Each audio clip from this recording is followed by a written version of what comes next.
MIDC police station हद्दीमध्ये गवळीवाळा waterfall या ठिकाणी फिर्यादीनामे वैभव सहजराव हा आपल्या मोटरसायकलने फिरण्यासाठी गेला असता साधारण 2:30 ते 3 वाजेच्या सुमारास अज्ञात अशा 4 ते 5 इसमांनी त्याला मारहाण करून त्याच्याकडनं त्याची चेन आणि मोबाईल हा जबरीने चोरून नेलेला होता।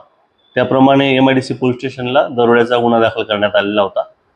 सदर ठिकाण हे निर्मनुष्य ठिकाण असल्याने गुन्ह्याची उकल करणं आव्हानात्मक होतं।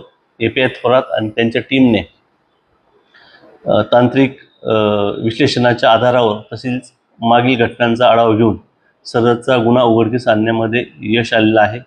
या गुन्ह्यातील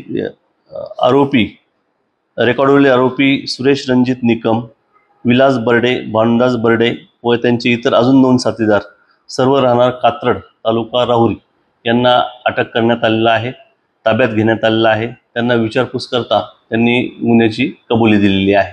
त्यांना पुढील तपासाकरता MIDC पोलीस स्टेशन येथे वर्ग करण्यात आलेला आहे।